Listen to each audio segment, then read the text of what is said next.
Sois mes grâces, peuple de Dieu. Seigneur, je te rends grâce et je te bénis. Je te dis merci, Père. Merci pour le souffle de vie que tu nous donnes. Père, que la gloire et l'adoration te reviennent dans le précieux nom de Jésus. Amen.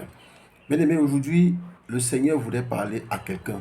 Il voulait parler peut-être à un roi, peut-être à un président, peut-être à un dirigeant. Vous savez que nous servons un Dieu qui parle à tout le monde parce que nous sommes des créatures de Dieu. Aujourd'hui, le Seigneur veut dire à quelqu'un comment sera ta nation après toi. Comment sera ta nation après toi? Comment sera ton royaume après toi? Pour cela, il nous envoie dans le livre de 1 roi chapitre 1 à partir du verset 42. Nous allons finir avec le verset 48 du roi.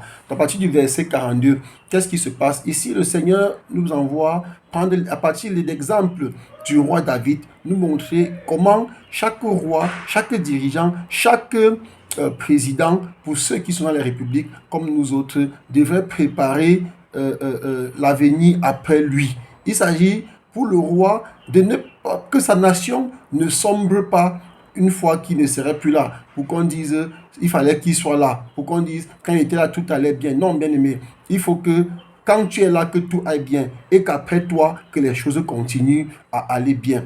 Dans le livre de 1 roi chapitre 1, à partir du verset 42, est écrit, je retrouve cela. Oui, verset 42, 43, oui.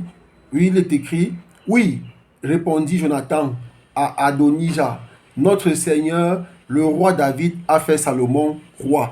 Donc ici, le roi David était déjà vieillissant et un de ses fils, Adonijah, a voulu s'accaparer le pouvoir, mais il n'a pas utilisé la bonne méthode pour le pouvoir. Il a voulu utiliser la ruse. Or, d'ailleurs, il n'était pas celui qui était pressenti pour le pouvoir. Et qu'est-ce qui va se passer? Le roi David, informé de cela, va rapidement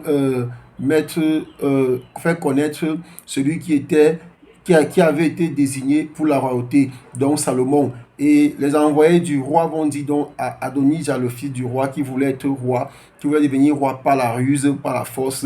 Il lui dit donc Adonijah, que notre roi, notre Seigneur, le roi David, a fait Salomon roi. Et Salomon, verset 46, Salomon s'est même assis sur le trône royal. Donc on lui dit, lui, il veut devenir roi. Il n'est même pas sur le trône royal pour montrer qu'il est roi. Mais on lui dit donc que celui qui devrait être roi, celui même que le Seigneur a choisi, il s'est même déjà assis sur le trône royal. Ça devient intéressant ici. Et il dit, et les serviteurs du roi sont venus pour bénir notre Seigneur, le roi David. Donc on dit qu'on est venu pour bénir qui? Le roi David, celui qui est encore roi. Il a désigné le prochain roi, qui est déjà assis sur le trône royal. Mais les gens sont venus bénir le roi David. Qu'est-ce qu'on va lui dire? On va lui dire que Dieu rende le nom de Salomon plus célèbre que ton nom. Donc on va lui dire que Dieu rende le nom du nouveau roi plus célèbre que ton nom. Et qu'il élève son trône au-dessus de ton trône.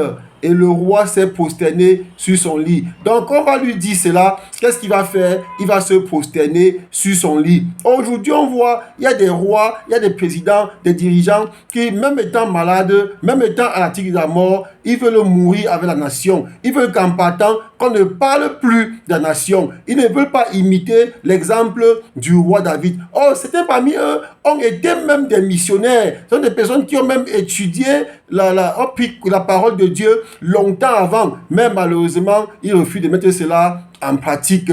Pourquoi? À cause de leur égoïsme, à cause aussi de la participation de certains dans des loges maçonniques, des sociétés secrètes et des sectes.